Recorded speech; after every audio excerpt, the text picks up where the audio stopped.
Previously on Alan Wake, I'm hunted by the law. Sheriff, Wake's running.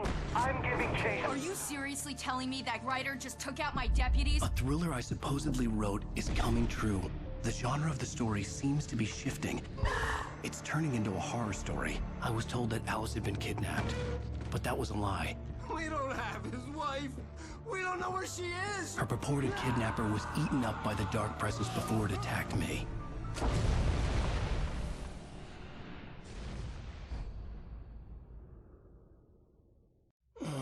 Alan, shh, baby. It was just a nightmare. Alice. There you go, Alan. Hartman. I fell. I had to give you a sedative. Don't fight it. You went through another rough period. What?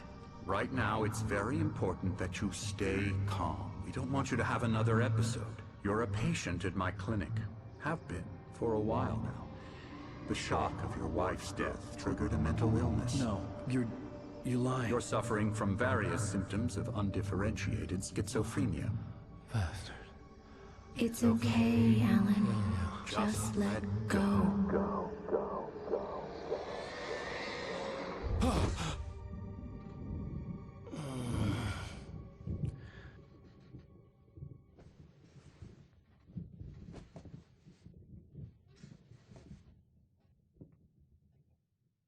I felt groggy. Whatever Hartman had bumped in me was making me numb. I felt like this was happening to someone else. Someone I was watching on television. I couldn't think. Couldn't focus.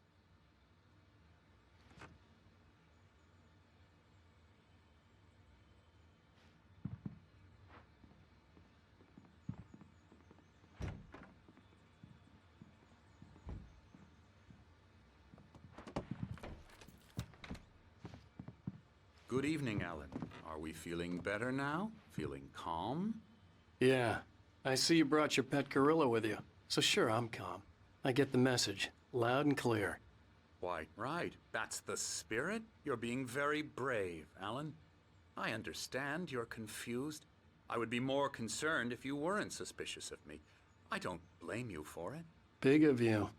Now, why don't you come with me? We'll reacquaint you with my clinic and go over everything you might have forgotten. Little walk and some fresh air? Yes, it will do you good.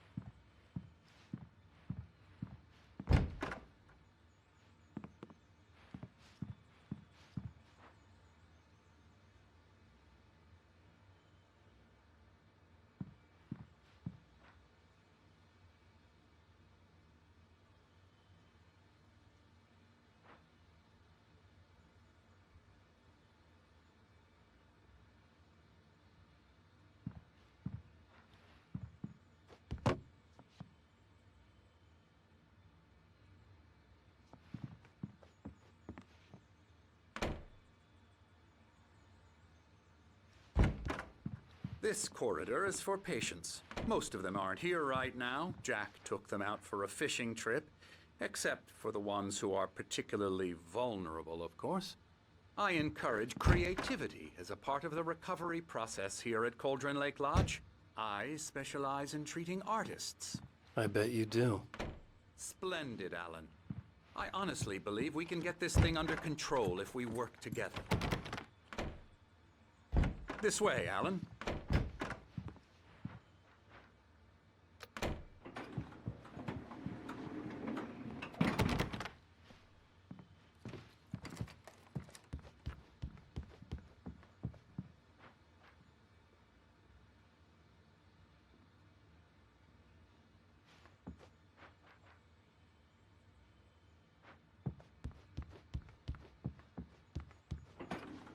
Now, Alan, from past experience with you, I know I need to get right into the heart of the matter as quickly as I can after an episode.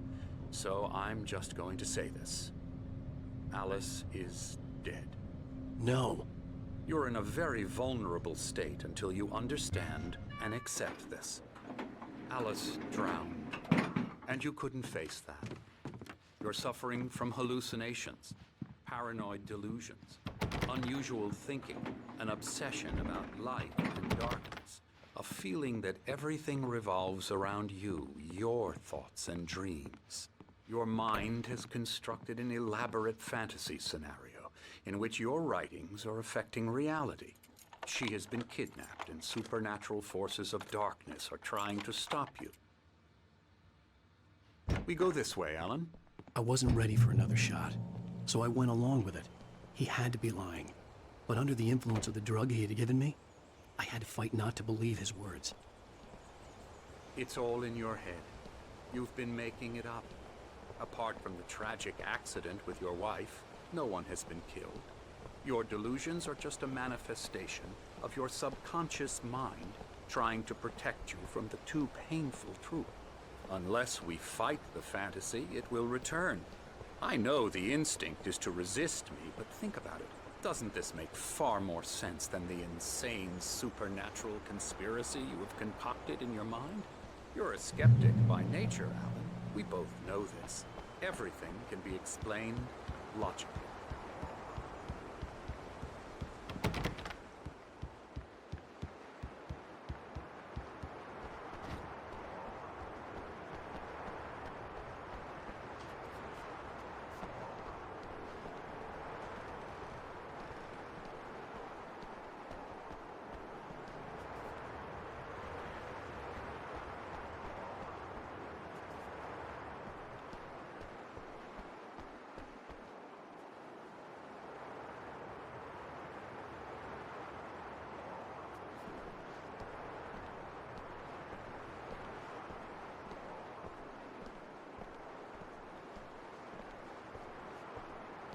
I never get tired of this view. Very inspiring, isn't it? Cauldron Lake spread below us. I could see Mirror Peak on the other side of the lake. I thought I could make out the spot where Diver's Isle had been when I arrived with Alice. Now there was nothing but waves. It seems there's a storm coming.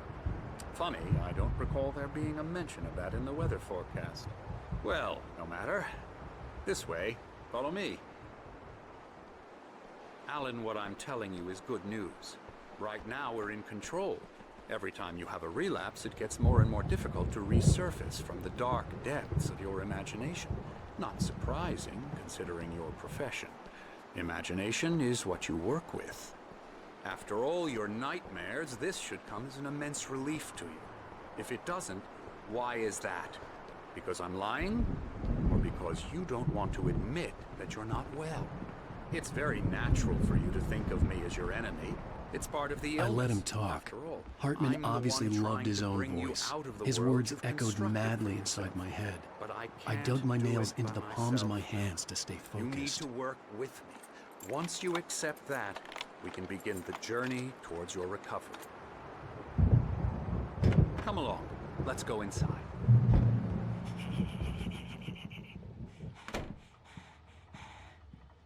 Come on. Spooky. Come on. Here's the entrance to the office wing. That's for staff only. You were impressed by my trophies when you first arrived here. I do love to hunt. The great outdoors, man versus nature. It's wonderful stuff. Pretty damn wonderful, yeah. Scary.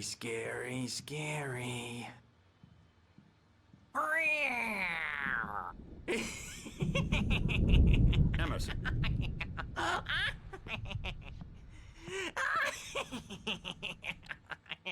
I'm a real bad dream, mister. You should be afraid of me. Don't want to run into me in the night, that's for sure. Please, Emerson. Mr. Wake is confused enough as it is. Yeah, you'd like me to go away so you won't be scared. But you can't just decide what kind of dream you have or when you have it. Emerson. Okay. Sorry. Boo. That's Emerson. We're actually making some progress with him, I'm happy to say. He works on Elbow video strike. games. Ooh, yeah. It's trash, of course, but it does I'll get involve him some to the head. small creative effort, which makes him receptive to my therapeutic methods. No kidding.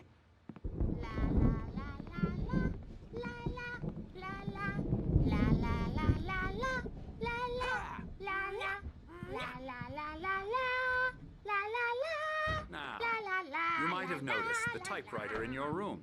You've been writing as a part of the therapy. As soon as you feel up to it, you should continue.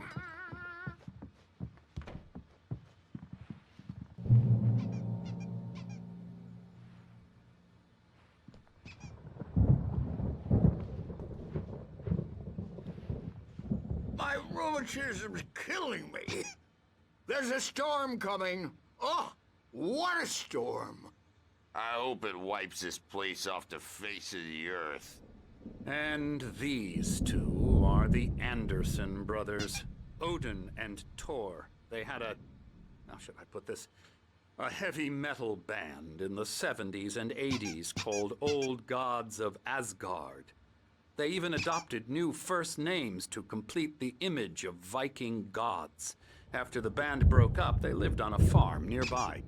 They are, well, in advanced stages of dementia.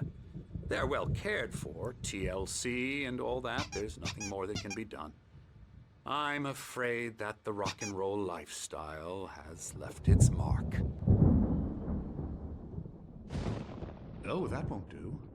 I'm so sorry to cut this short for now, Alan. The power has been acting up. I'd better go check on it. We'll continue this soon. Meanwhile, when you feel up to it, return to your room and try to write. It really is for the best. Don't you think? I'd like to bash his head in with a hammer. Oh, he'd love to fish out our secrets, but he has no clue. He's not crazy enough. Not crazy like us, Sonny. Yeah! Being crazy's a requirement, Sonny. Who else could understand the world when it's like this? It takes crazy to know crazy. That's the sanest thing I've heard in a while. Zane! You're all right, Tom. Hey, we like him, don't we, bro? He's got to go to the farm. The Anderson farm. Valhalla! We wrote it all down, lest we forget. A crash course. All you need to know to get your head right. You need to find the message. Here, Sonny, here's something for you. Gave me a rash, but I kept it safe from these bastards.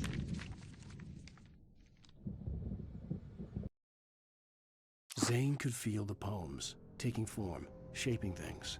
As he experimented, he imagined he could almost feel the power surging through the keys of the typewriter. It exhilarated him. But there was fear, too. If not for his young assistant Emil, he would have given it up. But Emil convinced him otherwise. He, too, had a way with words.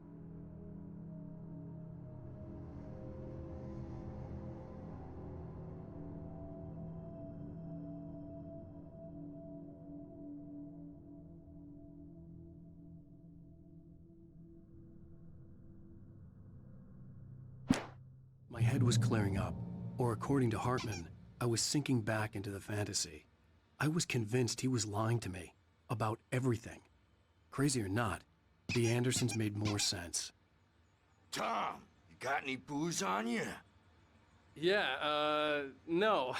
We have a stash of the special stuff at the farm. Our own formula. Local ingredients. Medicine clears your head right up. Makes you remember like moonbeams on the brain. Oh, I just noticed. Leather patches on the elbows? That's not very rock and roll. Tom just lost is all. Baba Yaga got to him too, the damn witch. She used us all. Taken from all of us. Took my thunder, the witch. And my ravens, what were they? Memory and thought, the hag. She took something from you too, didn't she? That's what she does. We're better off. This place, the lake, it gives you power. If you're a creator, an artist, a god. Nightmares shifted in their sleep in the darkness of the lake. Yeah, that's the one. She makes sure it comes out twisted and wrong. Just ask the lamp lady. She knows what happened to that other writer. She's been using you, boy, and you let her. You went and opened the door for her, didn't you? Now, it was already open a crack. And whose fault is that? We're morally corrupt, disease-ridden, old and stupid. Doesn't mean he had to open it all the way, goddammit.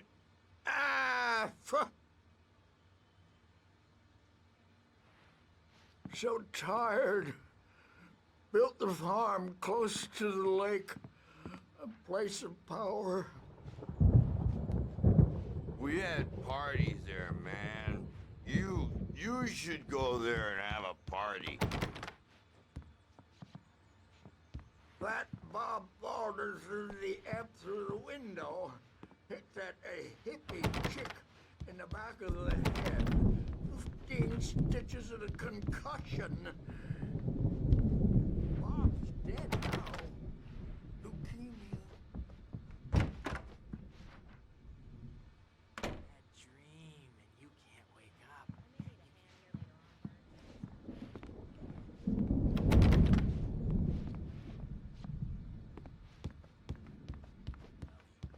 I'll do that, Birch.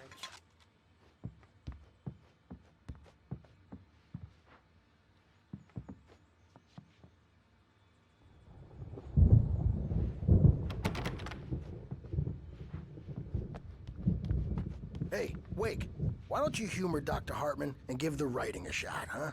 Typewriter's in your room. You can get to your room by those stairs, Wake.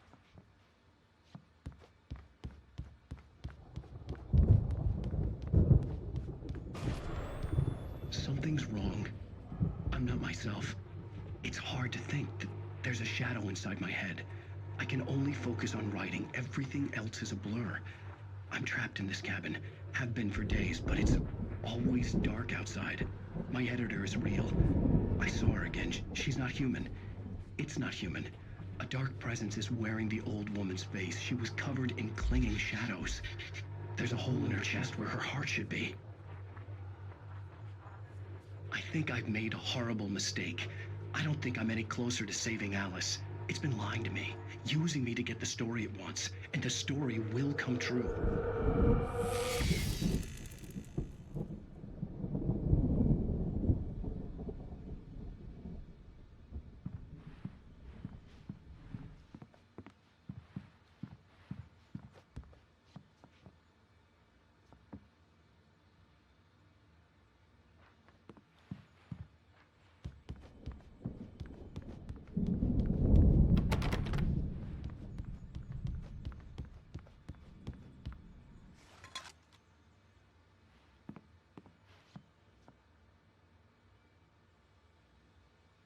Hartman wanted me to write. I knew I couldn't, but I figured I should just play along for now. It was the only thing I could do with Nurse Birch watching me like a hawk.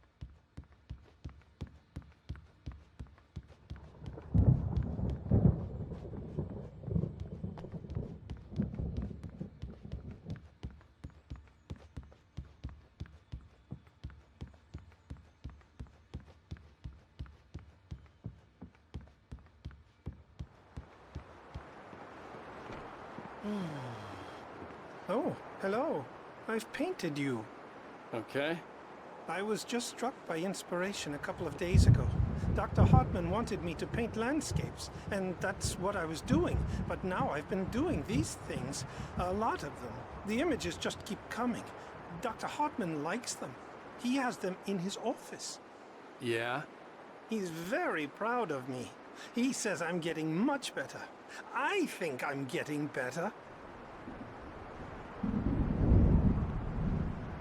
Well, I guess I'd better start wrapping this up. The storm is almost here. Look at that. I'd hate to be out there tonight.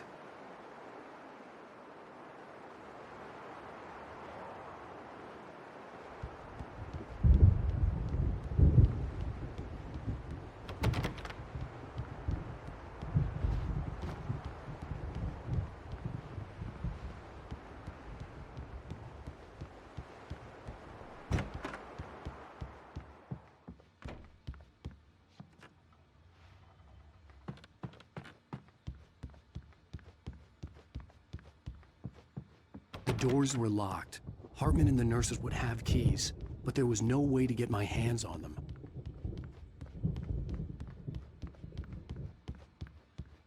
Hartman had mentioned that the power had been acting up. Maybe that was the reason for the generator and the work light on the balcony. The generator hadn't been activated, and there was no key.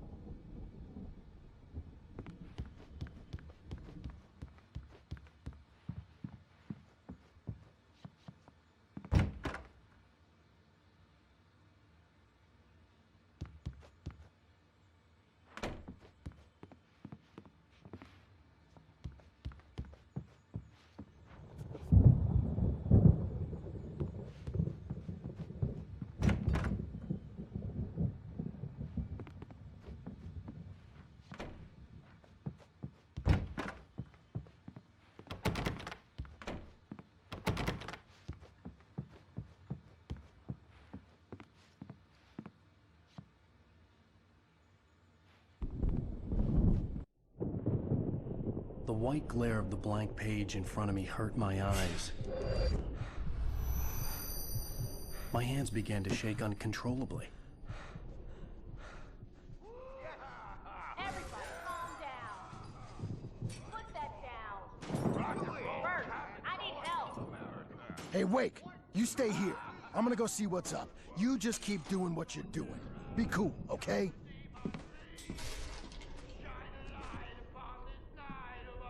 I didn't know what the chaos was all about, but it could be my only chance of getting out of here. Here's a friendly poke from Mjolnir, wench. Oh, afraid of the crazy brothers, are ya? Not so weak now, are we? Hartman kept talking, giving Barry the grand tour, clearly proud of the place. He went on and on about his hunting trophies, and Barry was impressed. But he was here on business. He raised his voice, cut through the monologue. Hey, Hartman, where's Al? Hartman stopped in mid-sentence, annoyed at the interruption. He nodded at the hulking orderly standing nearby. The man smiled and clapped a practiced hand on Barry's shoulder. Well, things are unraveling fast, aren't they? Ha ha! Nah! Ah, ah, ah. It's my store. I'm taking it. We're on a comeback tour, baby! Sinclair looked bad. That wasn't a love tap. The crazy old fart hit her hard. And if she was one of Hartman's goons, she had it coming. I could get the key to the office room from Sinclair. Seize your destiny! I had to get to Hartman's office. He had taken all my manuscript pages. Come out and That's where face he'd be the keeping music, them. Birch. It's time to pay the piper. Maybe you could come out and beat our wrinkled adult diapered asses for it, since you're so tough, Birch. We were on the road, man. You think we haven't seen punks like you before? Mortal knave.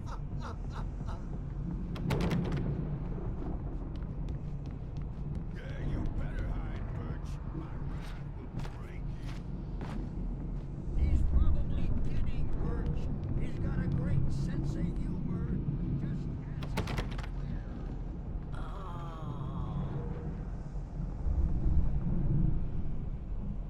Children of the Elder God, scorch a light upon the dawn.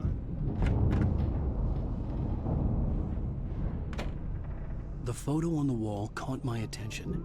In it, the clinic staff was standing outside the lodge. I knew the man next to Hartman. He was the kidnapper. Hartman had been playing me all along.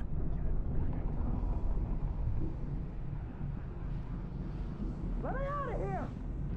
Hartman, do you hear me? Or I'm gonna sew your crazy quack ass to shreds! Seriously! Do you have any idea how much trouble you're in? I am famous. I represent a celebrity. They'll be looking for me. Oh. Hartman wasn't happy. Mott could see it in his eyes. He quickly lowered his own. He had made a mess of it, and he knew it. The shame of failure was hard to bear. He hadn't expected Wake to say he needed more time, and he blurted out 2 days, less than Wake had asked for to show him who was in charge. But that wasn't part of Hartman's plan. Now you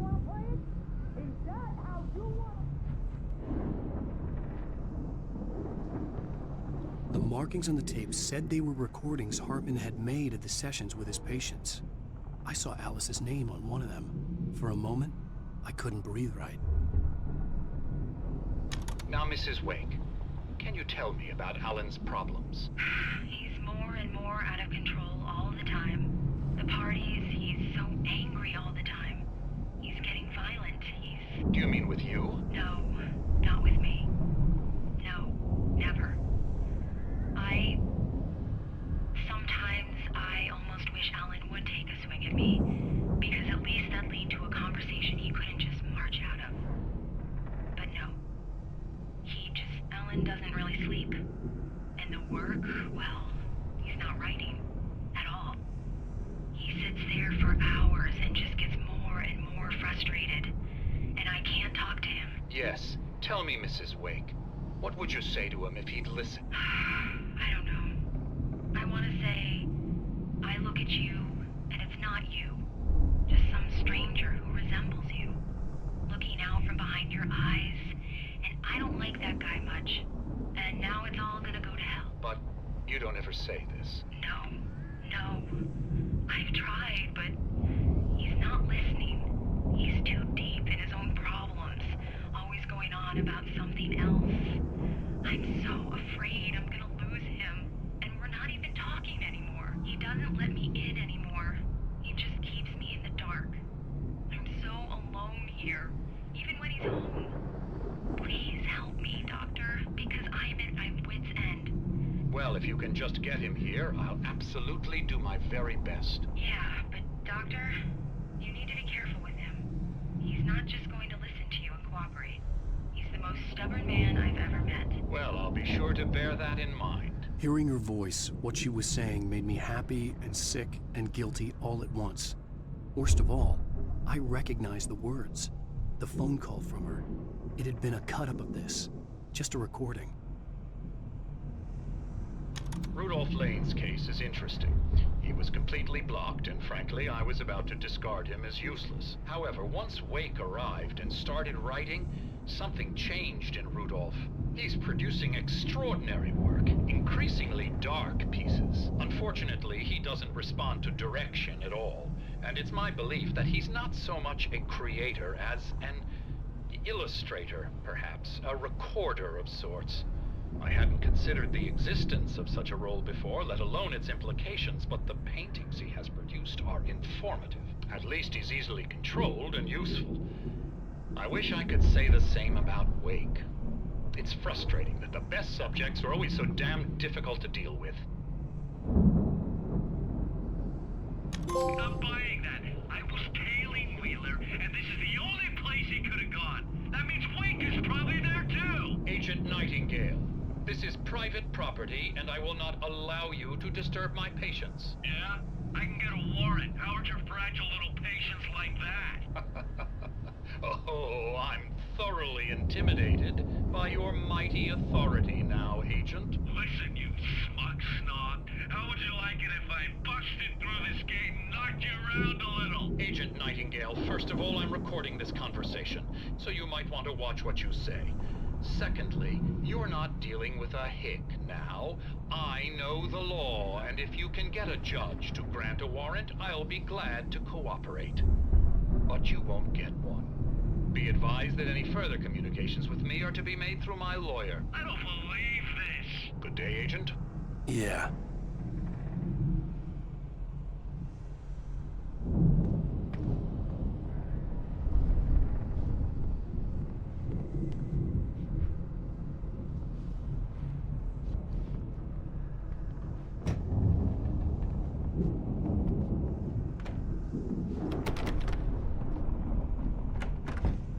Barry? Ow! About time! Barry, man, am I glad to see you. We need to get to Hartman's office. It's right next door. You okay? Yeah. I mean, no! The cops found me at Rose's trailer, but they didn't hassle me too much. I'm obviously a victim in this, and I demanded to be treated as such. Or else I'd sue their asses. Speaking of asses, that vet gave me a real hard time. but I had no clue where you were. That guy's crazy, Al. But he let me go, and then I get a call from Hartman, that son of a bitch, who tells me you're here, and I should come pick you up, but when I got here, 2 goons clobbered me and stuck me in there. What's with the cutout? I stole it from the diner to piss off Rose after what she did to us. That'll teach her. Yeah, that's a harsh punishment. Come on, pal, we gotta get going.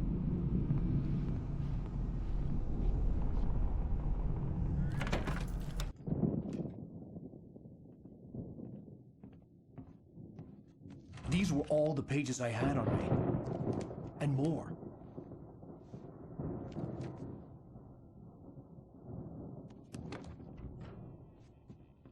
Alan, please. You're sliding back into the... Tell me one more lie and I'll shoot you in the face. Ah, well, it was worth a shot. Really, Wake, come on. Let's work together on this. You have no idea... Hartman, shut up! Barry, get out of here. I'll catch up with you. Get a car. Oh, Al, let's just... Go! Wake, listen to me. This is a mistake. Don't you see? Together we can create something absolutely wonderful. With your ability and mine.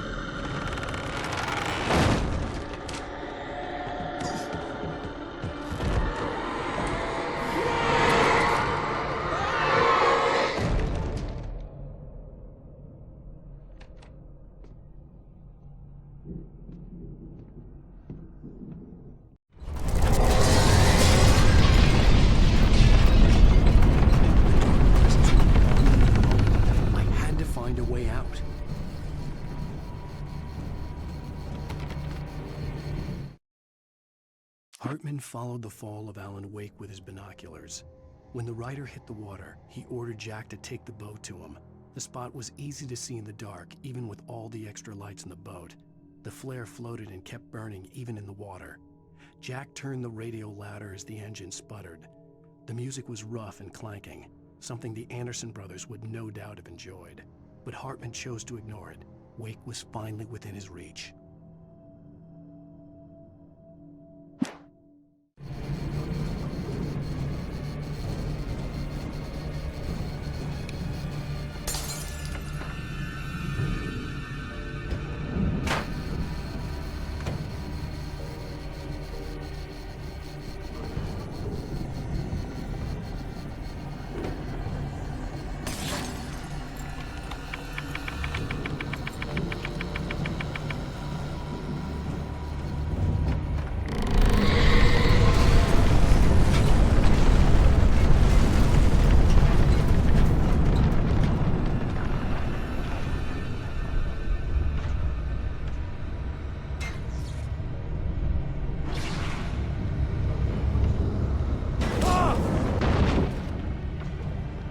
Light to get the possessed bookshelves out of my way.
Hartman knew he was no creator.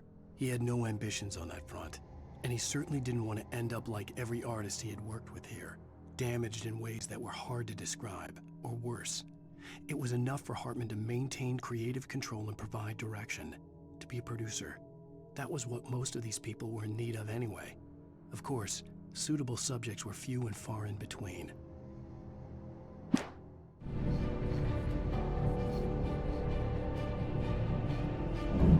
Most of us have felt its shadow on us.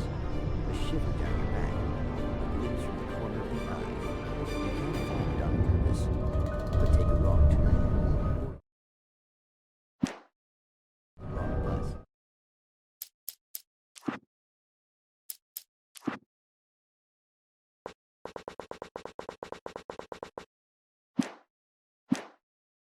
Wonder where you are when you wake up, and you will find yourself in the small town of Night Springs.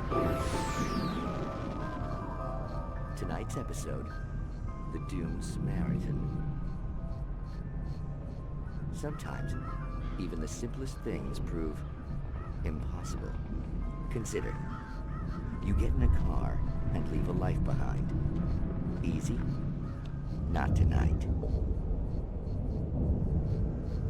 Thanks for the ride, Mark. I'm so glad to be leaving this place. You have no idea. What, Night Springs? Come on, Linda. Relax. It's not that bad. Hey, what's that up ahead? Oh, God. There's someone in the road. I think there's been an accident.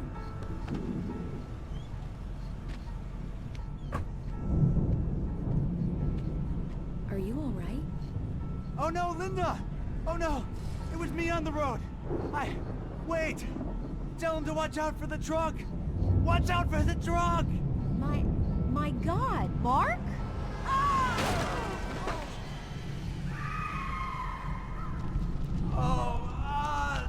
Oh, please! God, no! Linda! Linda! Thanks for the ride, Mark. I'm so glad to be leaving this place. What, Night Springs? Come on, Linda. Relax. It's not that bad. Hey, what's that up ahead? Oh, God. There's someone in the road. I think there's been an accident.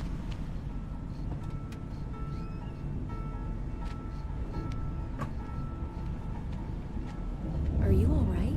Oh no, Linda! Oh no! It was me on the road! Wait! Tell him to watch out for the truck! Watch out for the truck! My God, Mark? And there you have it. A vicious cycle, brutally punctuated by the blast of an air horn and screaming metal. Many roads are dangerous, but none more so than the one that leads away from Night Springs.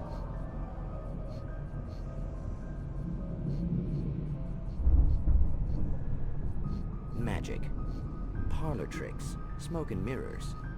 But for some, magic is more than that. It's a way of working the secret machinery of reality itself. And more than one member of that Eldritch Brotherhood can be found in Night Springs. Tonight's episode, What's in a Name? We find an old man standing on an old, rusting, derelict bridge, leaning his bony frame against the cold steel. And though he looks idle, he is hard at work. His young apprentice attends to him, as good apprentices do. Yes, yes. Coming along nicely. Don't you think, boy? Yes, Magus. Sir, we've been getting some complaints. Are you defacing the bridge? Oh. No, I wouldn't do that. Sir, I can see the screwdriver in your hand and the scratches on the steel beams. You've been spotted doing this all over town. Yes. I have been very busy, but I'm no vandal, officer. Exactly what are you up to, sir? He's writing his name on the town. The youngster is correct. I'm writing my name, my whole name, the entire and complete description of my soul on the town. I'm almost done. Yeah? Well, all I see is an old man tagging public property. Oh, I should bow down to the wisdom of your years? Words have power, young man. Names and titles especially. Uh-huh. And, what's your name supposed to be? Tell him, boy. Tell him while I finish the carving. Officer, it's... Say my name, boy. Say it. It's Night Springs, officer. But isn't that... That's the name of the town, isn't it? Yes, it is from now on. Wait, where'd he go? Hey, where is he? Oh, officer. You know where he is, and what he is, don't you? I think you should get in your car and drive away, and remember which town you're serving.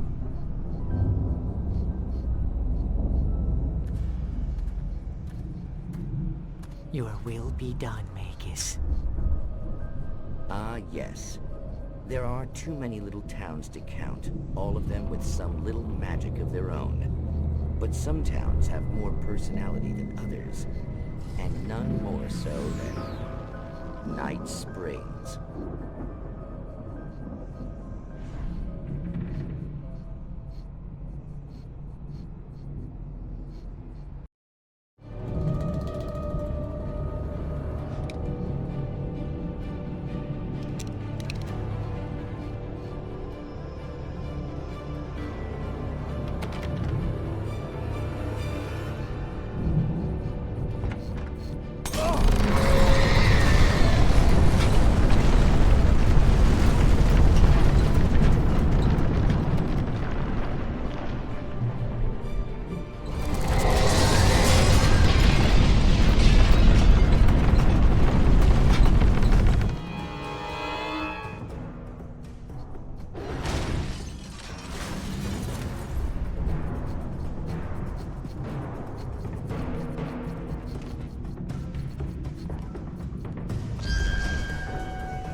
Found the car, but the gate's locked. You're gonna have to go through the hedge maze over there. Barry, I don't have a light. Take this, Al. Oh, God! Look at the house, Al! Look out!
Geez, out! The house looks bad! Let's get out of here!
I stared at the Viking paraphernalia that littered the area, surrounding an unlikely centerpiece.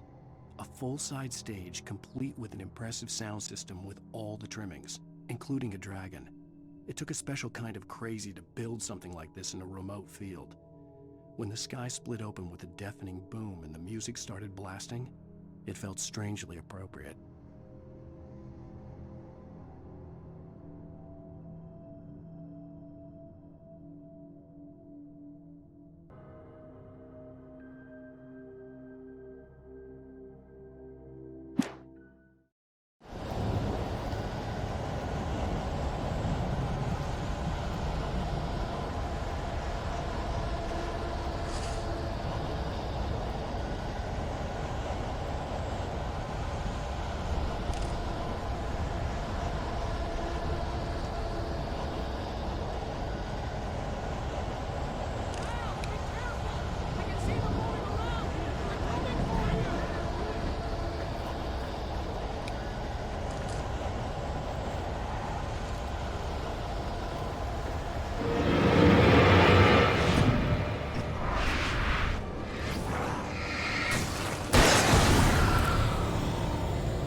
Hartman hurried down the corridor. He had disliked leaving Wake when he was surely at his most susceptible to therapy.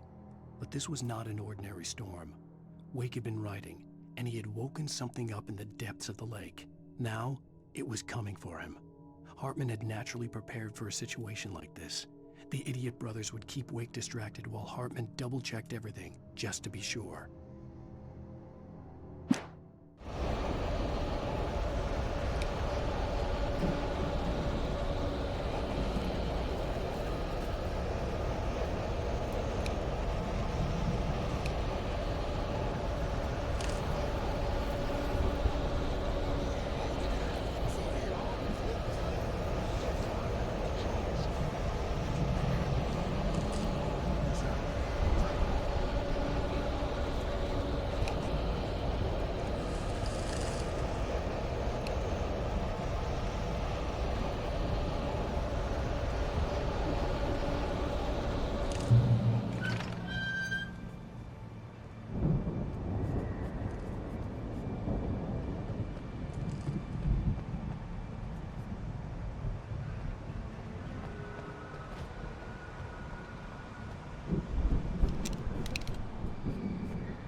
Mott knew that Wake was smarter than him. Wake had more money, a beautiful wife, everything. And Hartman said Wake was important. That made him better than Mott. But Mott was calling the shots now. He'd expected Wake to whimper and grovel, but instead, he seemed willing to fight. Mott knew he'd gotten under Wake's skin. If only Mott actually had his wife. The thought made him shiver.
For the moment, Barry was just glad he had survived the fall.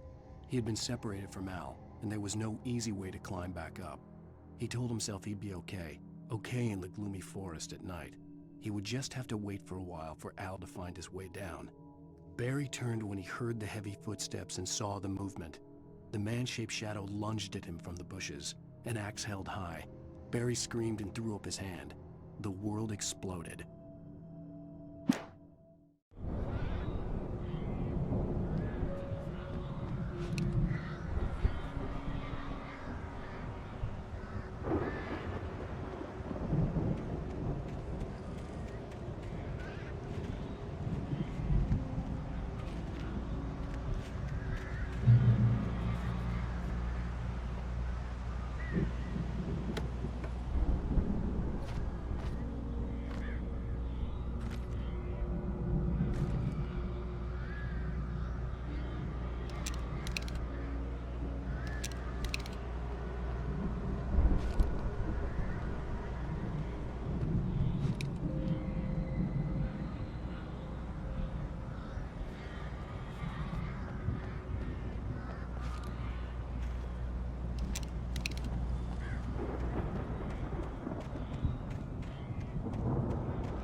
Hartman watched as Wake's features slackened.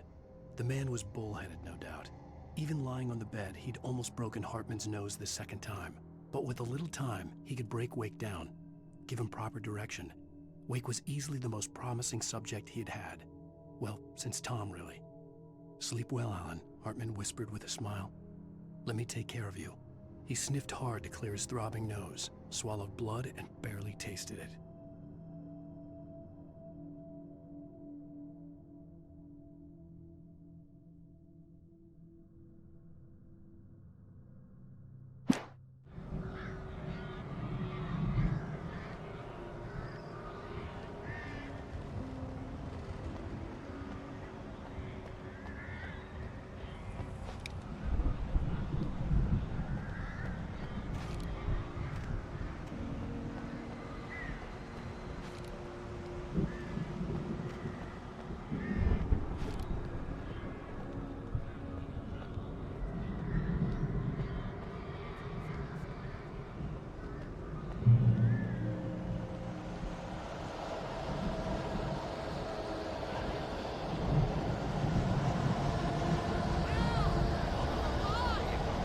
Let's get out of here. Can you open this gate? Maybe. Barry! Well, I slammed it shut when the nasty showed up, and the key fits kind of loose in the lock, so, I'll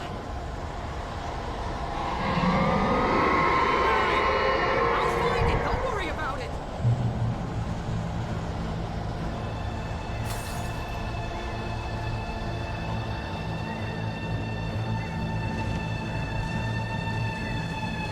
Hurry up, Barry! I'm on it.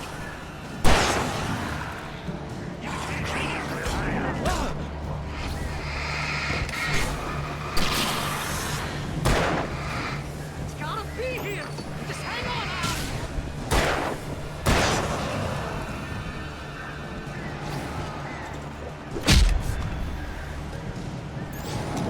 Oh, hey, found a corner.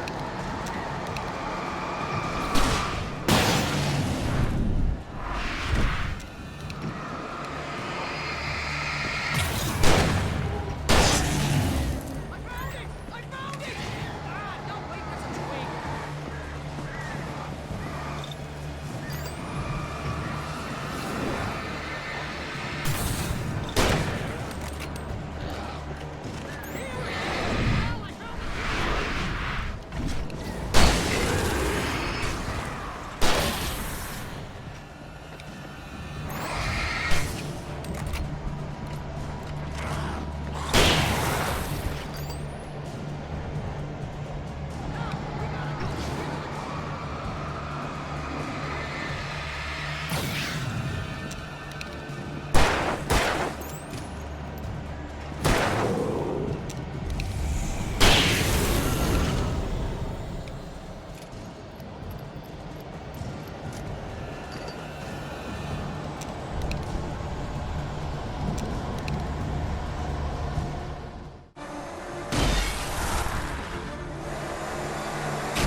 Al, please tell me we're headed for the nearest "You're now leaving Bright Falls. Come back soon" sign. We're going to the Anderson farm. I knew you were gonna say something like that. You know what? You owe me big time for this. When this is through, if we make it, I don't care what anybody says, I'm done with darkness. You're gonna buy me a tanning bed as a gift, and I'm gonna live in it.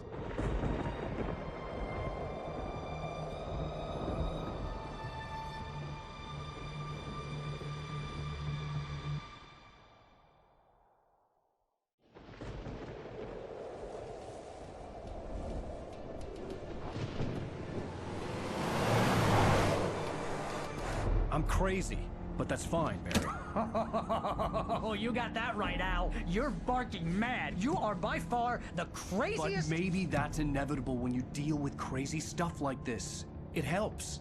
This is happening, Barry. Alice, they never had Alice. She's trapped in the darkness at the bottom of the lake, but she's not dead. Al, how can you know that? I know, Barry. I can... Al, No, listen. I can bring her back. I can find her. There's something special about this place. The lake, it does something to the works of art created here. It makes them come true. But there's a catch. The dark presence, whatever that thing is, twists it to its own ends. That's why all of this is happening. It's using my manuscript to take over everything. Al, I believe you. It happened to Thomas Zane before, it happened to the Andersons. I believe you. Crazy or not, you're not delusional. Weird shit's going down. That's a fact. I'm on board, man. I'm with you. The Andersons knew about it, but they were too far gone to tell me with all the drugs they were on. But they wrote it down. There's a message somewhere at their farm, Barry. We just need to find it. Look out!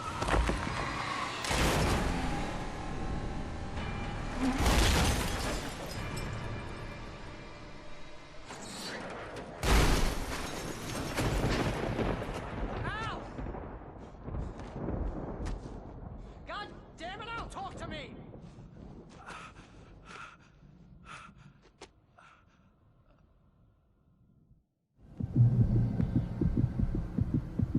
I had lost my gun in the crash.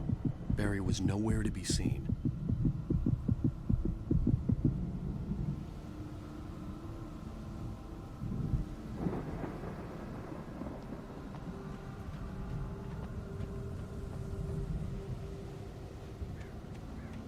Barry! Barry! Oh, man, you're okay! Jeez, it's good to hear your voice! I was trying to get out of the car, but the ground gave way! Man, what a drop! Don't worry, your cutout is fine. Forget that! Are you okay? I hit some bushes, didn't get a scratch. There's no way you can climb down, though. It's like a sheer wall.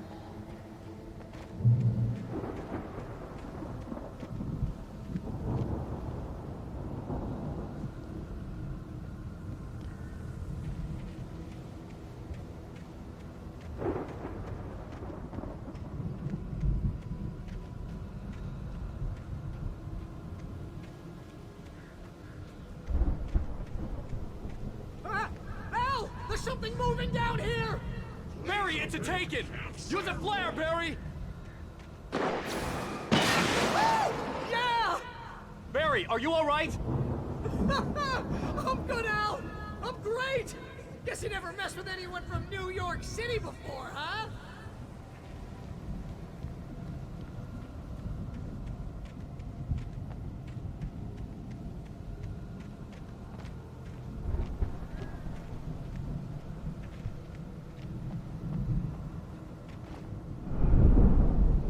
You're gonna have to find your way around to the farm, Al! I'll be waiting! Barry, just wait for me, okay? Al! I'm not staying here! It's suicide! I'm going to the farm! I'm gonna go ahead and secure the area! You can catch up! Don't worry about it! I'm on the case! Now he's Rambo. This would turn into a disaster if I didn't catch up with Barry.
When he stopped the car at the Anderson farm, Walter felt relieved. Oblivion was close at hand. The brothers wouldn't miss a jar of moonshine or two in the booby hatch. But then he saw the man on the porch, and he knew who it was. Driving for his life and knowing it was useless, he didn't realize he was crying until he couldn't see the road for the tears.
Crawled over the gate.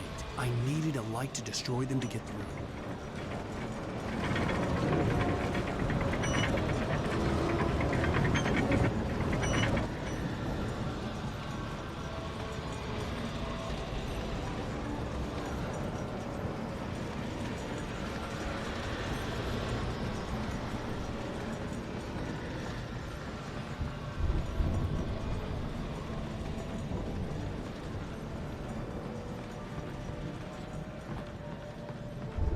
I hoped there'd still be a working generator somewhere around here to power up the old lights by the gate. Agent Nightingale stared at the passed-out rider. The man was sleeping off one hell of a night. Nightingale felt a stab of envy at Wake's oblivion, but he had a job to do. He put the gun to Wake's head and almost became a murderer. His hand shook and his throat felt tight and dry. Biting his teeth, he tried again to pull the trigger. He lost the nerve. Wake stirred. Nightingale would have to settle for an arrest.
I could sense the movement in the woods ahead. Facing the enemy without a weapon was dangerous, but I had no choice.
I could sense the movement in the woods ahead. Facing the enemy without a weapon was dangerous, but I had no choice.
car was driving away from the farm, headed in the same general direction as I was.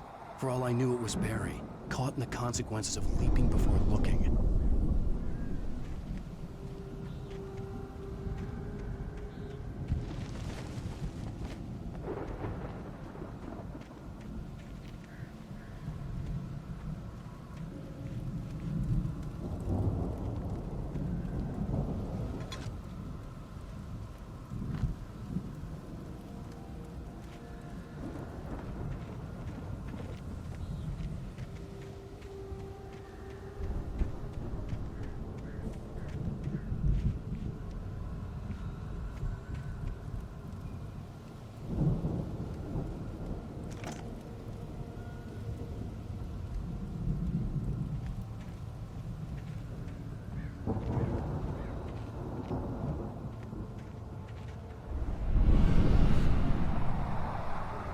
The car was heading for the cabin up ahead. It wasn't far. If it was Barry, I would see the damage soon.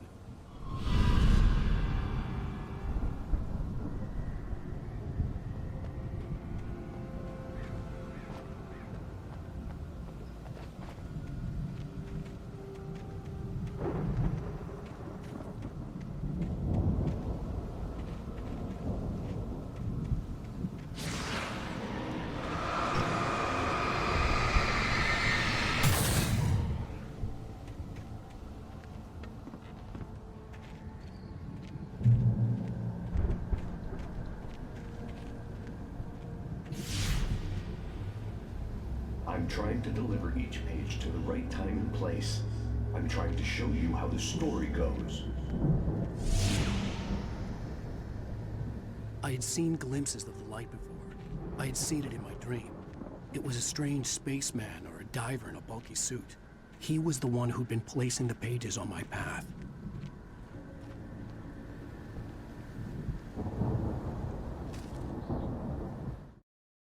The dark presence followed the choreography laid out to it in the manuscript, growing stronger and stronger, moving like a storm from one scene of destruction to the next.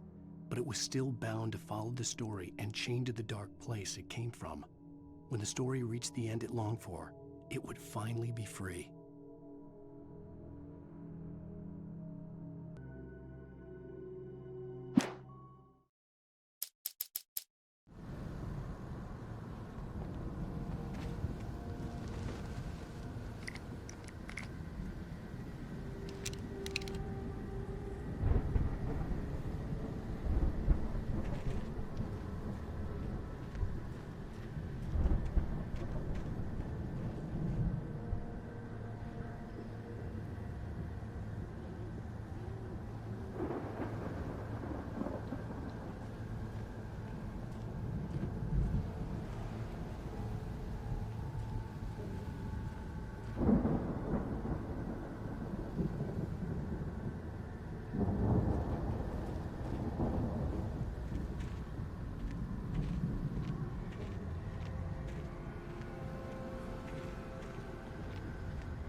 The storm raged on as the Anderson brothers walked unsteadily away from the clinic with the other patients in tow, knowing that this time they wouldn't return.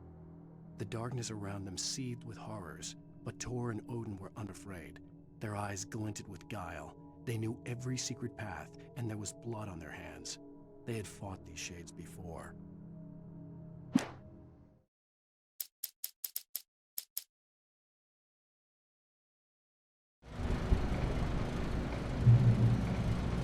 Someone had left a gun behind. Now I had a fighting chance of reaching the farm.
I could see the car, but there was no sight of the driver.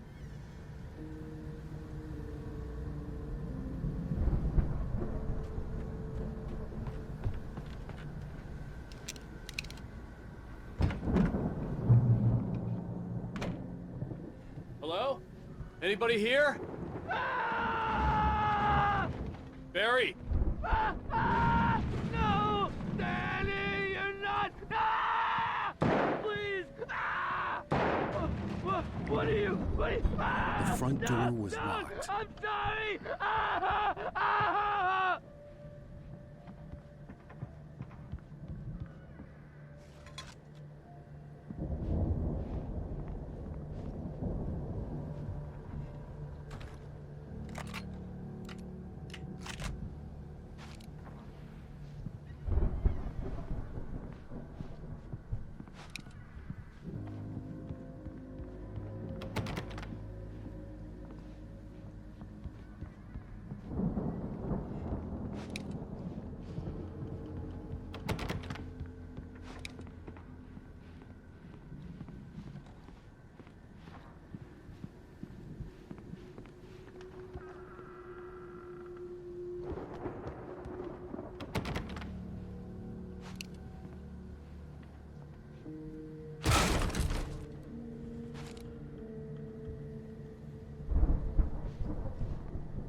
I know you.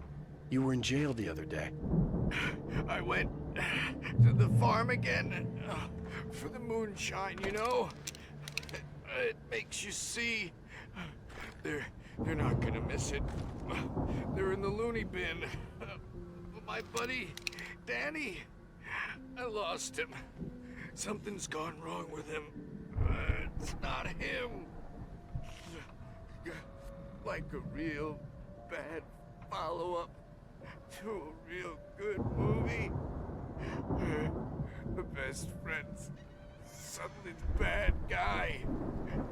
Who wrote this crap anyway?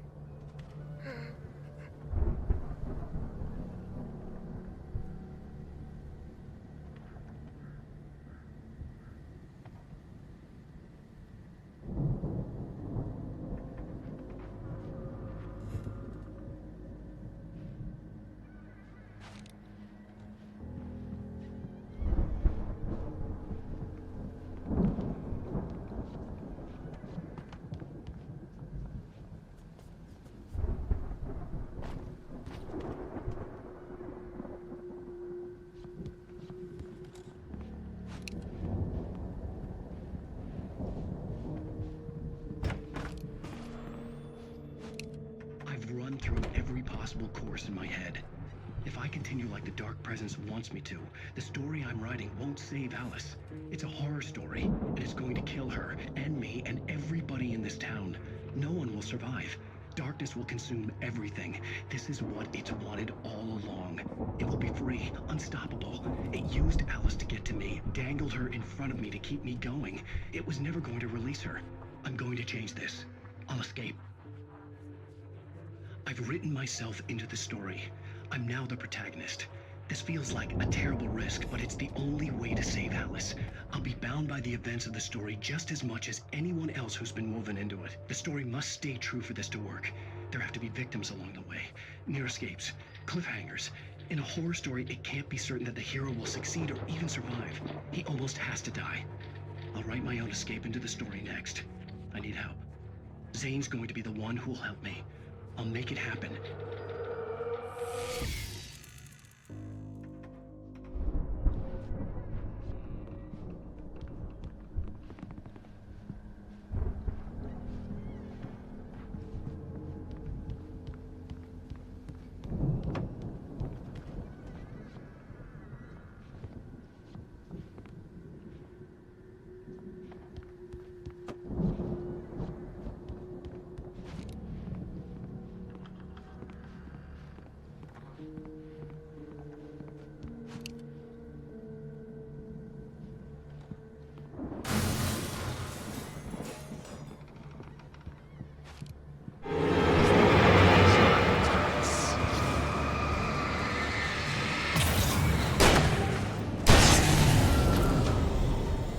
Yes, Danny, huh?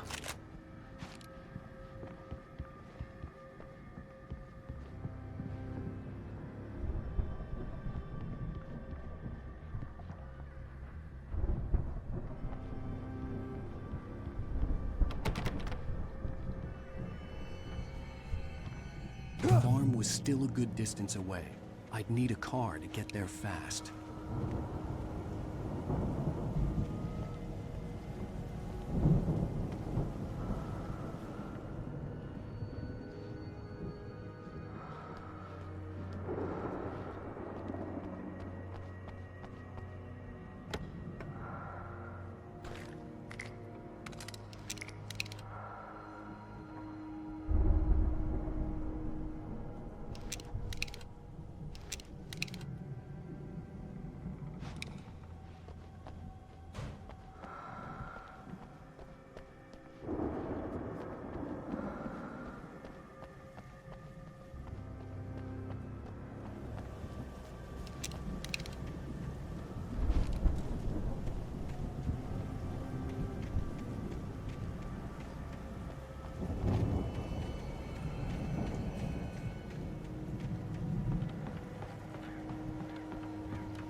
For a moment, Hartman considered strangling the idiot. Mott was mean-spirited, but easily manipulated, an emotional infant who lived for his approval. Wake, by contrast, was a far more difficult subject. Mott had given him too much leash. In 2 days, who knew what could happen? Hartman would have to find a way to rein him in, and quickly.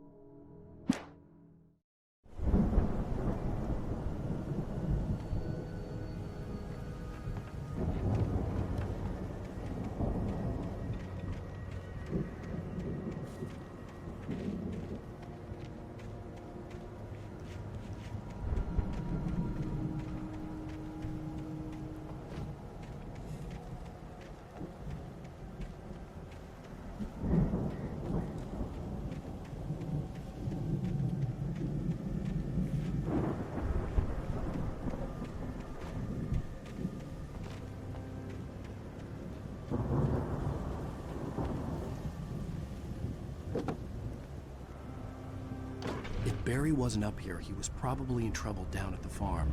For a moment, I felt bad for doubting him. After all, I'd made it this far myself. But Barry was Barry.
Well, as I'm sure everyone's noticed, that storm we all felt coming is finally here. The boys at the Weather Service reckon it'll last until morning, at the very least. Pertaining to that, let me read that missing persons alert again. The Sheriff's Department's still looking for a Caucasian woman, 30 years old, slim and blonde with blue eyes. She may be lost in the woods, and it's possible she's been injured in a car accident. If you see her, please make sure you get her indoors and call the sheriff. It's bad weather to be caught out in, so if you see someone in the area who maybe looks a little confused, give them a hand, all right? This is Pat Maine on KBF FM, hoping you're all safe and warm tonight.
I'd known the brothers used to be some kind of rock stars, but it hadn't really sunk in until I saw the stage.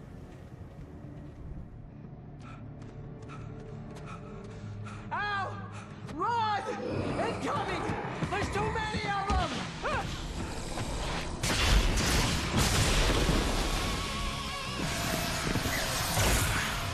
God damn!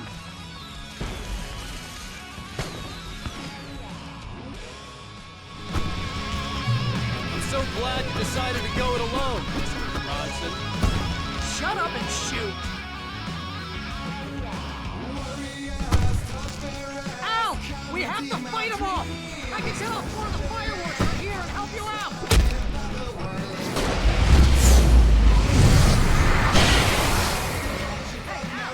There's a lot of ammo and stuff around! This place is stopped! Ow! Hold on! I'll try to get the stage lights on!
Bright Falls, rock and roll capital of America.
Deputy Mulligan tuned Thornton's chatter out. He didn't think writers were particularly useful people, and a huge manhunt for one struck him as idiotic. Certainly not worth the missed opportunity for coffee and pie. It wasn't even clear what the man had done, except run from them at the trailer park. Mulligan knew he wasn't alone. The sheriff's patience with the Fed was running out.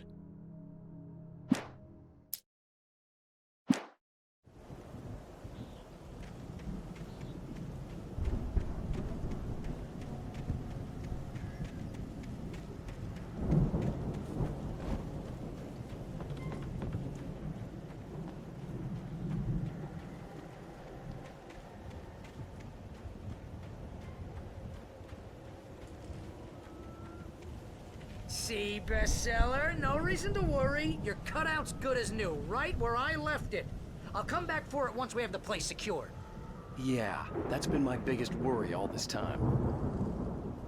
We need to get this thing moved out of the way. This is as far as I got before they ambushed me.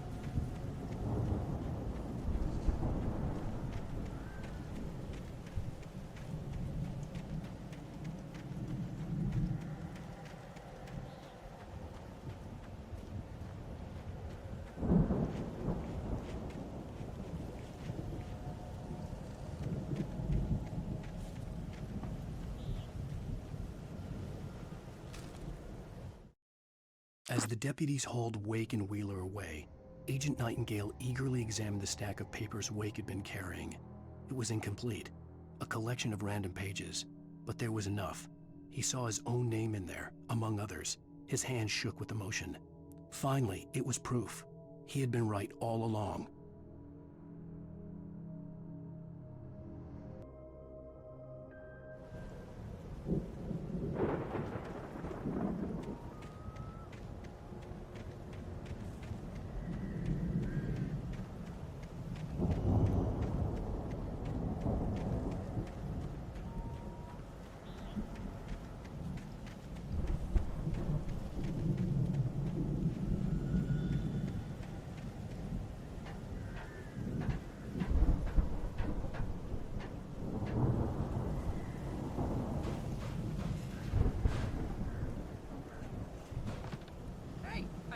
Wake here has something to say.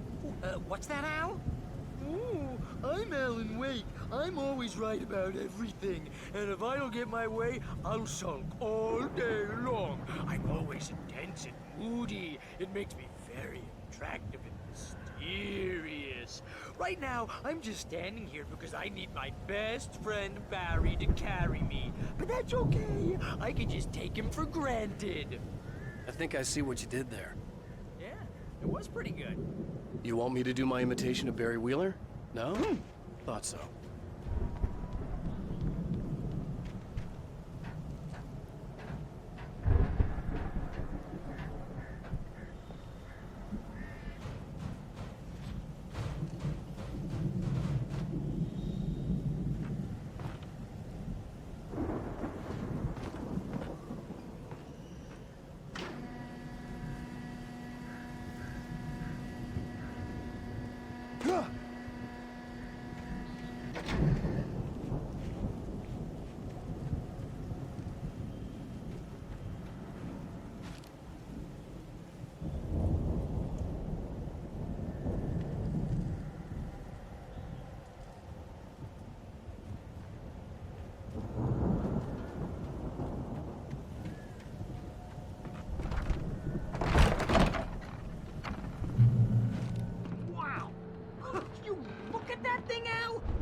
Went all out with this Viking crap, didn't they? Look at all this stuff. They must have done okay for themselves, so how come I never heard of these guys before? And this from the guy who learned about Ozzy Osbourne through reality TV?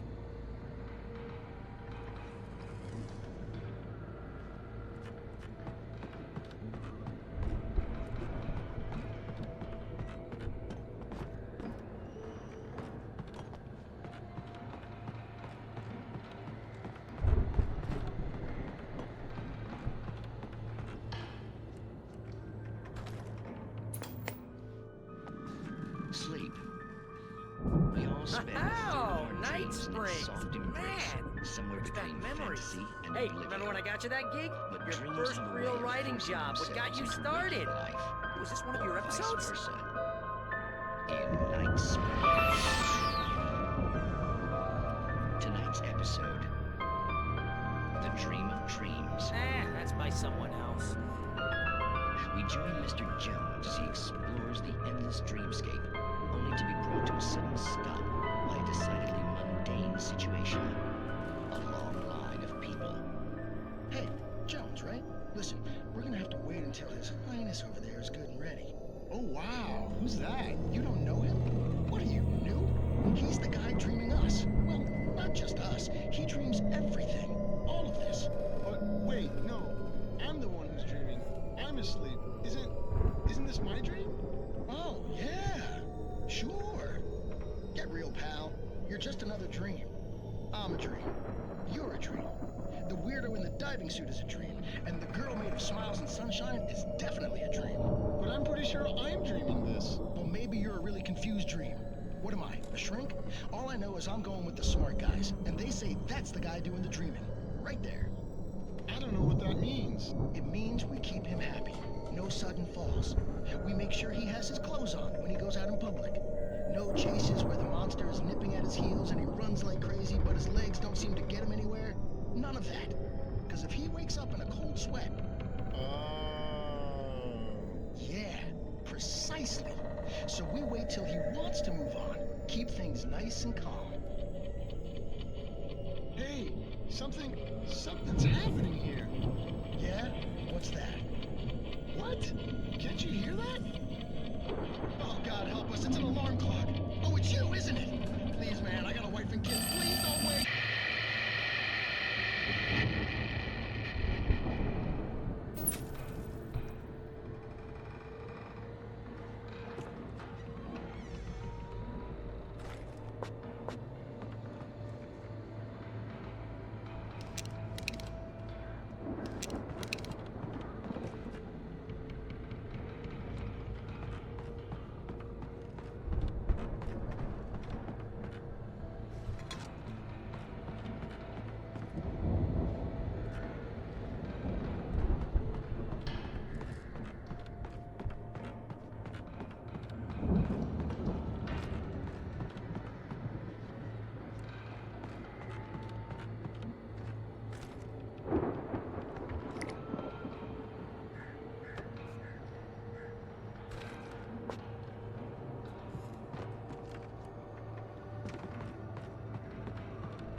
It's 1976. Madness reigns at the Anderson farm.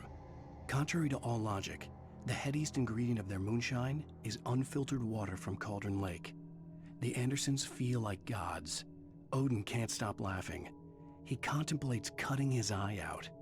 Tor runs across the field, naked, shrieking, hammer in his hand, trying to catch lightning. Their songs have power. Something ancient is stirring in the depths, coming back.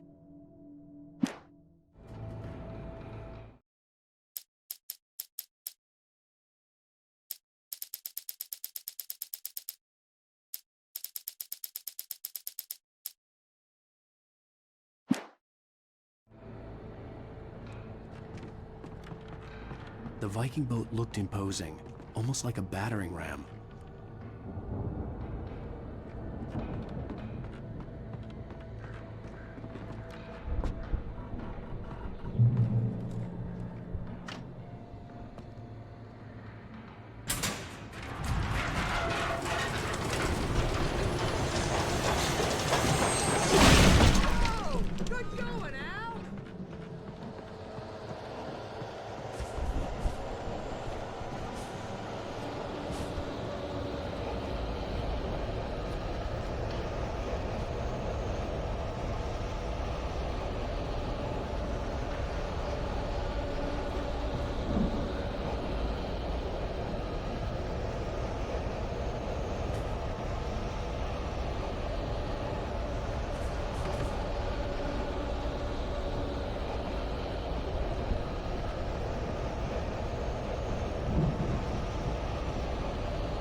Perhaps it's hard work.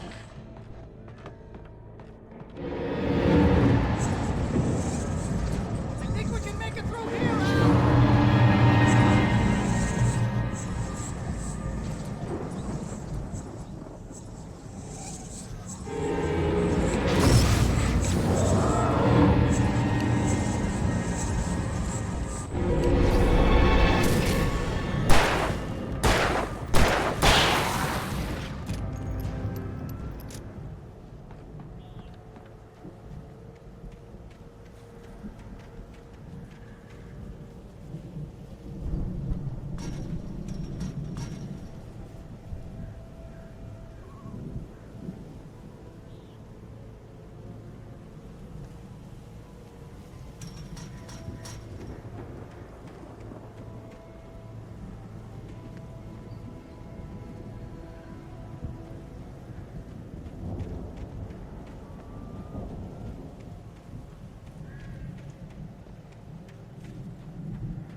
Those geezers had quite a production going on.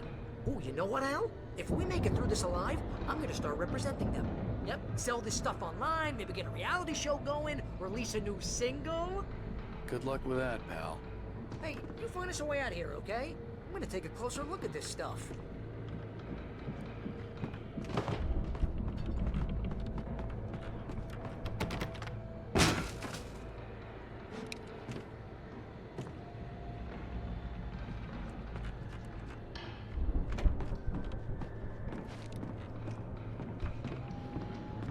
Be careful, Al!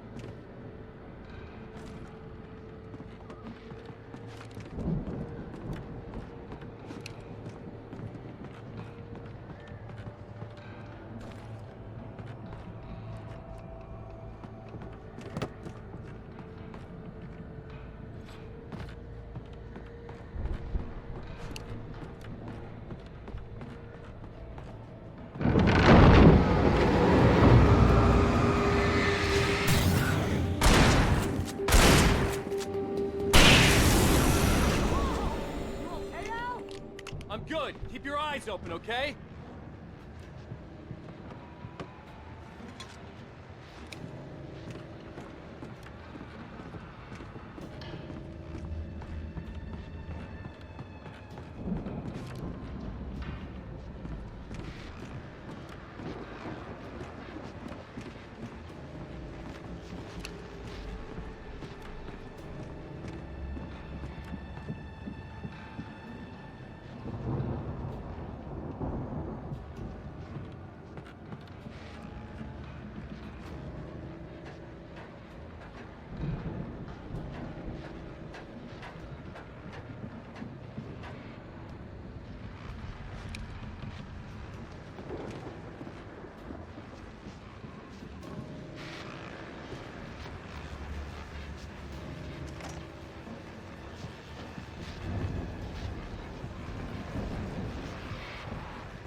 As you regular listeners know, I tend to work through the night, but I'm not the only one. Deputies Mulligan and Thornton are taking a couple of moments off their busy schedule to join me here in the studio. Boys, how busy are you now? Deerfest is almost here, isn't it? I bet that keeps you in business. Pretty busy, yeah. Actually, Pat, we've been real busy with other stuff, which concerns an ongoing investigation. We can't talk about that, Thornton. I wasn't gonna say anything. I was just saying we got, other irons to fry. And how would you compare your workload to last year's? Things have seemed relatively peaceful to me, but people do tend to get a little wild this time of year. Oh, it's wild, Pat. It's pretty wild. There's been all sorts of trouble this year. Vandalism, fighting, public disturbances. A lot of people gone missing, too. Yeah, it's pretty much the usual stuff, Pat. Just, a lot more of it. Now, is it just me, or does Deerfest get wilder every year? People seem to be more drunk, at least, or they start earlier and younger. Oh, it's definitely not just you, Pat, but... Definitely, Pat. Hey, I'm talking here, Thornton. Oh, shoot, I lost my train of thought. Not just me. Oh, yeah, it's wilder, Pat, but actually most of the trouble seems to be coming from grown men. People who ought to know better, Kids are doing fine this year. Well, that's nice to hear at least. Boys, I want to thank you for stopping by. I'll let you get back to your patrol. Sure thing, Pat. Yeah, sure thing, Pat.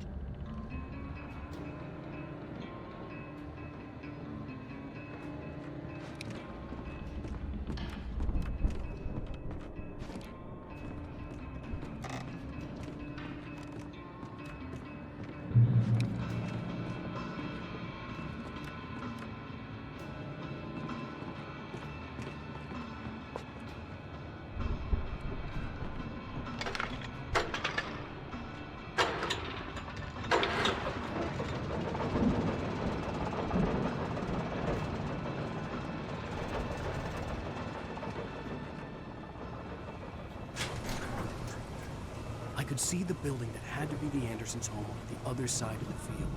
It wasn't far now. I wasn't worried about trusting the ramblings of two burned-out geriatric wrecks. They had the goods.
out there, buddy? Yeah, it's me. Hang on.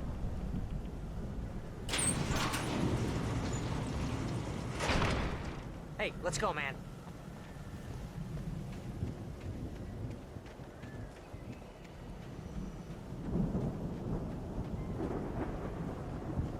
I think we're gonna have to work together to open this gate, Al. Looks pretty heavy. Ah! Hey, I think that's the farm on the other side of the field. We're almost there. This farm is a crazy place for crazy people. We should feel right at home then.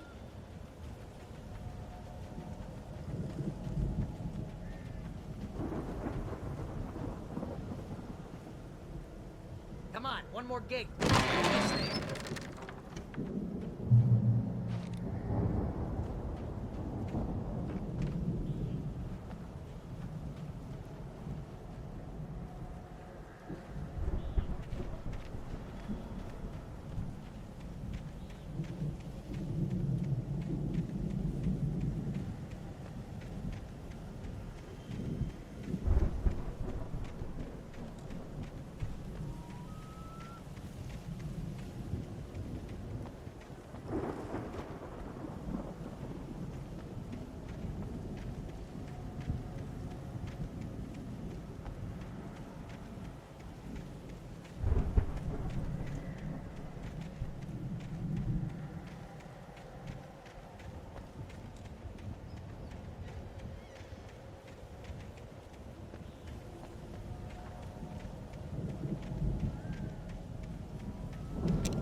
Lights are out. I guess we better check the fuse box.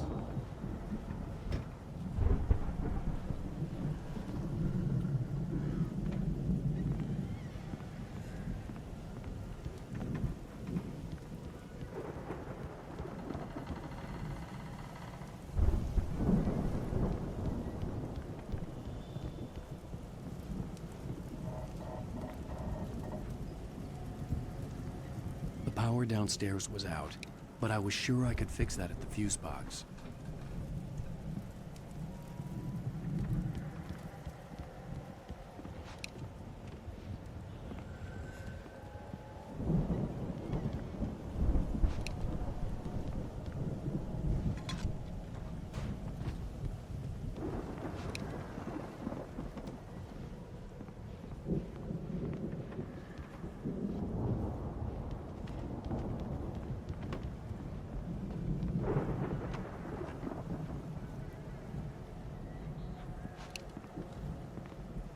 Come on, Al, let's get the lights on, huh?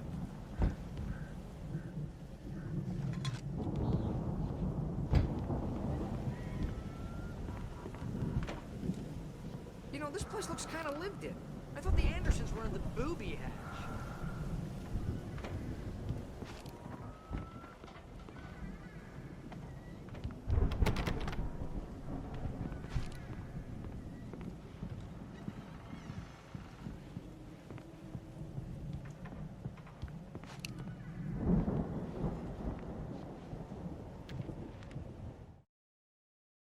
Again, Alice's screams rang in the stillness of the night.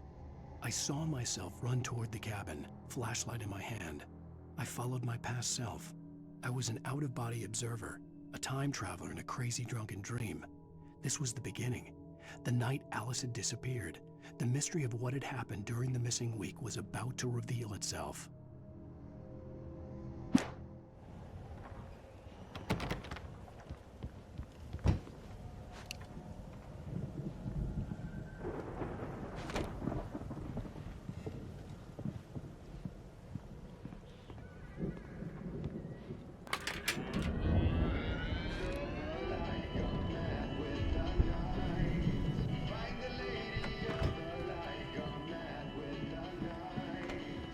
Can you hear that, Al?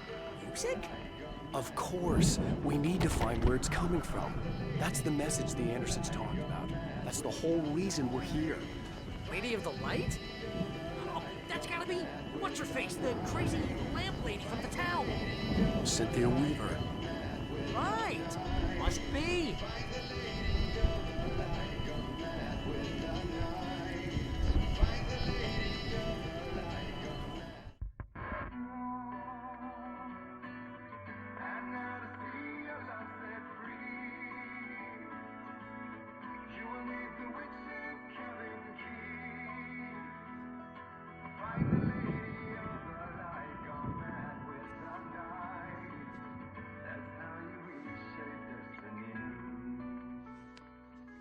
Okay. We need to find Cynthia Weaver. We'll stay here for the night and head back to town as soon as it gets light.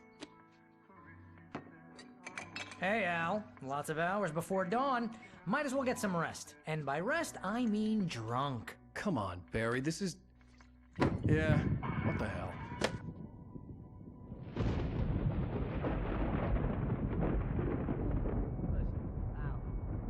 I'm sorry about this. No, seriously, because I know we don't get along, but we're gonna find her, right? And even though you're a crazy bastard, I'm gonna stick by you, no matter what, ever, Al. Sure, like a brother. I'm a writer, goddammit. Correct. If I just wanted to, I could write 10 books a year. And they'd be the best books that year. No, you couldn't. That's right, I couldn't. But I could, because I'm a writer. What? What do they put in this stuff? I feel like my brain is coming out of my nose. I'm gonna get the recipe off those coots and be a booze millionaire. I just miss her, Barry. I just want her here with me. I know, Al. I know. It's gonna be okay. We're gonna make it okay.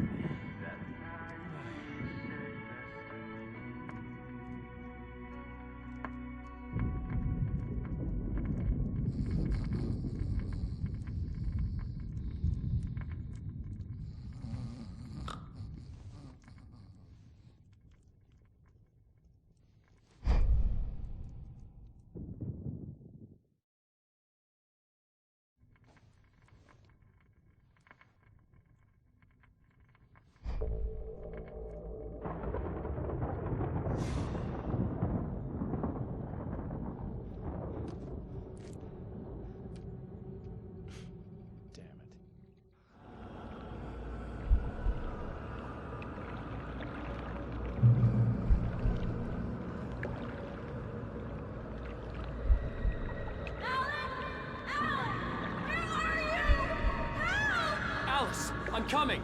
It's all right! I'm coming! It was a crazy drunken dream, and yet it was more than that.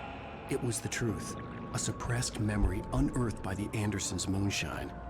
I was there, an out-of-body observer. This was the night Alice and I had arrived at Bright Falls, the night Alice had disappeared. I had a chance to find out what had happened.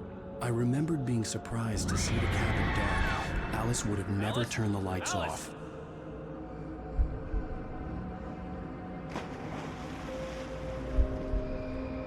I remembered thinking I caught a glimpse of her form underwater, sinking into the darkness. Diving after her was the last vague memory I had of that night. After that, the next thing I could remember was waking up behind the wheel of the crashed car and finding the first pages of the manuscript.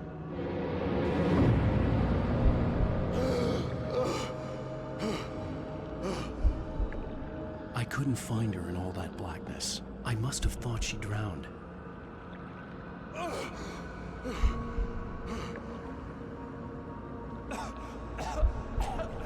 Alice! Jagger had Alice, and so she had me. Alice!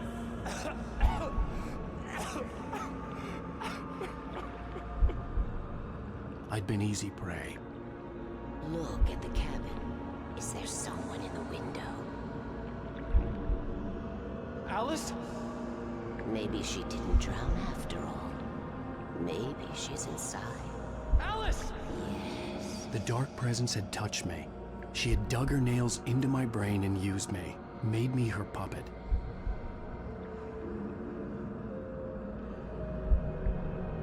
She must be here somewhere. Maybe upstairs in the study. Alice! Yes, that's where she is. You can apologize. Alice! You'll laugh at the whole thing together and put it behind you. Alice? She's not here. You were foolish to think so. No, she's dead. She drowned. No, no, no! It's your fault your wife is dead. You are guilty. All she wanted was to help you right. You killed her. Oh, hush. There's still hope. Cauldron Lake is a special place. Here, you have the power to change things.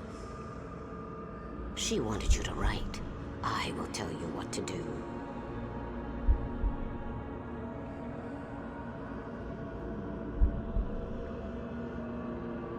You can write her back.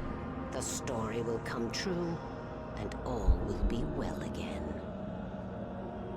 She had Alice, and the manuscript was the ransom for her.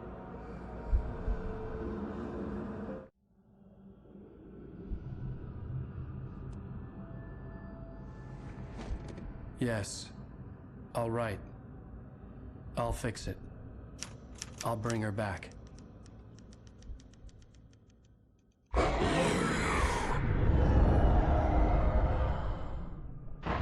No. I wrote it. I remembered it all now.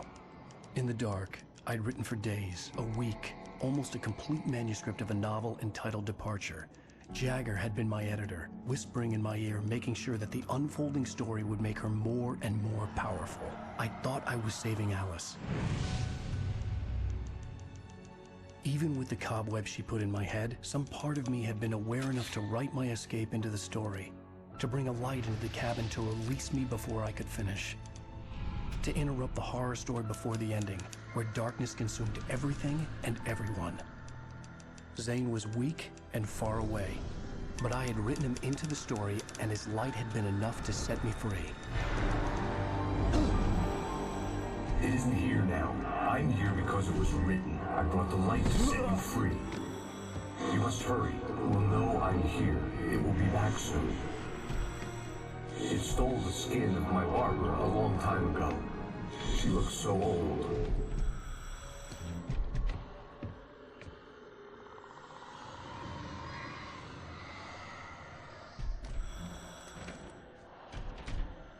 I'd woken up, confused and groggy, my mind consumed by darkness and fear. All I could do was to escape.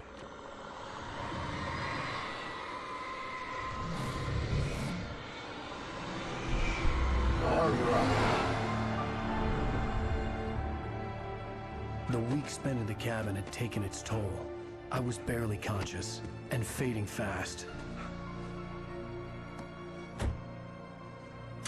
It had to have cost Zane terribly, thrown him even deeper into whatever dark place he now haunted. But he had managed to weaken the dark presence, kept me safe that night.